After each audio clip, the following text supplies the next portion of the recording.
Arnaud, bonjour. Bonjour, Est-ce que tu peux te présenter, dire ce que tu es, comment tu travailles je peux le faire. Donc moi je suis Arnaud Leroux, je suis digital évangéliste, je suis conférencier donc dans le domaine du digital depuis une vingtaine d'années je travaille alors d'abord dans le domaine du web, puis ensuite j'ai travaillé dans la mobilité, l'internet des objets très tôt, les réseaux sociaux pour lesquels je donne des cours et je suis conférencier sur le sujet. Et globalement avec mes clients depuis plusieurs années, je travaille avec eux très en amont de leur cycle décisionnel, dans leur transformation digitale, dans l'apport de nouveaux usages et de concepts digitaux dans leur business model respectifs, alors que ce soit en B2B, B2C, B2B2C. Donc voilà, je suis très en amont des cycles de transformation de mes clients et je travaille avec eux à cette élaboration de nouveaux usages digitaux en utilisant tous les leviers qui existent et que j'ai précités dans mon expérience, le web, la mobilité, les réseaux sociaux, l'Internet des objets, demain, on en parlait tout à l'heure, la réalité virtuelle, augmentée, etc., etc. Et comment on peut transformer en fait tout ça en des usages qui sont pérennes, qui fonctionnent et qui apportent une vraie valeur et non la gadgetisation que l'on subit un petit peu depuis quelques années par le digital. et comment tu situes alors, le marketing et l'automatisation du marketing à l'intérieur de tout cet univers? Alors moi je ne me définis pas comme quelqu'un qui est un professionnel de l'automation marketing. Pour moi le marketing a changé, en fait le paradigme du marketing a changé en 20 ans. Avant, le marketing était vachement décorrélé de ce que moi j'ai connu il y a une vingtaine d'années. Ça fait une vingtaine d'années que je suis dans ce milieu-là.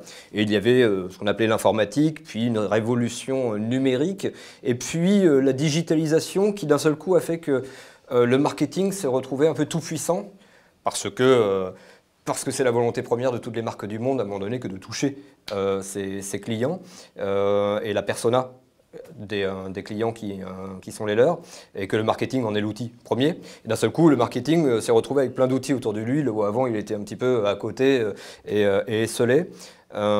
Donc, surtout avec toute cette data et avec tout ce qu'il générait, on s'est retrouvé à devoir automatiser l'approche marketing. Là où avant on avait ces petites mimines pour le faire, et puis des bien-pensants, on s'est retrouvé à devoir automatiser cette approche marketing par les différents canaux qui existent. Donc aujourd'hui, moi, quelle est ma vision de l'automation marketing en 2016? C'est que c'est incontournable parce qu'il y a trop de canaux, trop de personnes touchées par trop de sociétés, de produits, de services. On a démultiplié absolument tout. Le digital est exponentiel et fait qu'on touche de plus en plus de personnes sur de plus en plus de sujets à différents moments de leur vie, à différents endroits, en mobilité, chez eux, en foyer, par différents moyens. Et on en a de plus en plus, on en parlait tout à l'heure avec l'Internet des objets. Donc l'automation marketing est incontournable, il va avoir le vent en poupe dans les 15 années à venir. C'est juste que on est aujourd'hui à une sorte de limite encore, je pense, intellectuelle, puisqu'à l'aube de l'ère du 3.0 à laquelle on est aujourd'hui, on n'a pas suffisamment encore avancé sur l'Internet des objets dont on parlait, pour automatiser, on va dire, l'approche marketing et le push marketing, les notifications marketing via ces nouveaux canaux. Pour moi, la maturité extrême de l'automation marketing arrivera entre 2018 et 2020 et sans doute en 2020.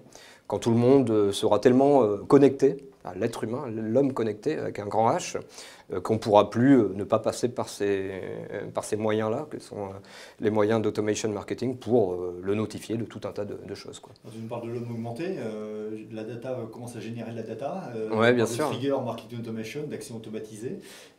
Est-ce qu'on ne va pas automatiser également le marketeur? Est-ce que le marketeur lui-même n'est pas en train de s'automatiser? Alors, Son rôle finalement. ah ouais, ça c'est the question, elle vaut cher celle-ci. L'homme a toujours su décider de son avenir, de son futur. On est aujourd'hui à une période de notre société où on sait très bien qu'on va avoir des grands choix dans les années à venir et qu'il va y avoir encore, on est plus en mutation qu'en révolution. La révolution elle a déjà eu lieu.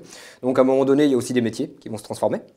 Entre autres, le métier de marketeur. Pourquoi? Parce que quand il va y avoir de l'intelligence artificielle partout, du prédictif, une sorte de génomisation extrême de l'être humain, hyper connecté, dont on sait tout, et avec des algorithmes derrière qui vont automatiquement générer des approches, y compris de l'automation marketing, Bah oui, à un moment donné, va se poser la question du marketeur derrière qui aura plus grand-chose à faire parce que l'IA plus les algorithmes auront fait ces choses pour lui. Alors son métier risque de changer, ça ne veut pas dire qu'il n'en aura plus et qu'on n'en aura plus besoin.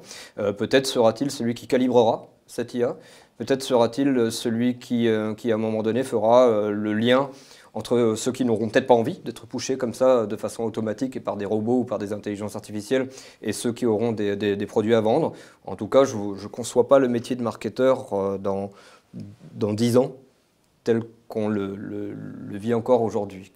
C'est intéressant parce que tu es dans le milieu de l'univers des objets connectés, on vient de parler du marketing.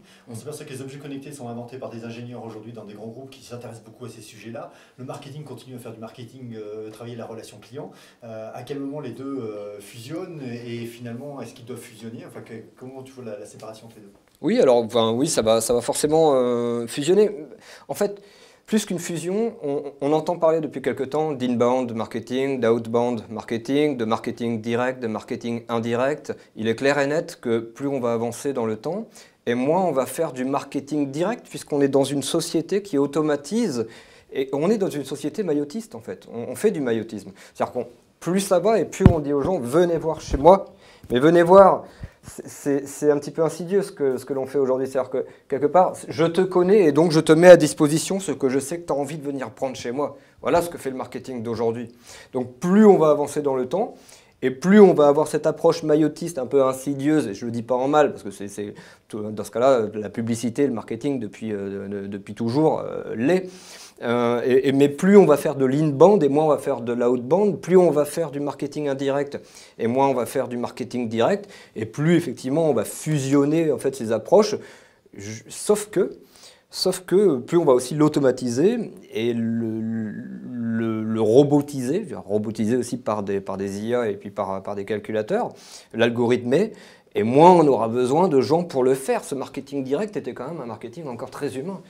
Et quelque part, le marketing indirect est largement plus faisable par tous ces systèmes d'intelligence artificielle, robots, algorithmes, etc., etc. Donc oui, à un moment donné, je pense qu'il va y avoir une sorte de fusion des typologies de marketing que l'on connaît aujourd'hui vers quelque chose qui est un chouille déshumanisé et un peu trop peut-être robotisé. Donc il faudra trouver la limite de la transformation de la société à laquelle nous, qu'on est prêt à accepter. Merci Arnaud pour y participer, merci pour nous l'avoir expliqué. À bientôt. À bientôt, merci. Merci.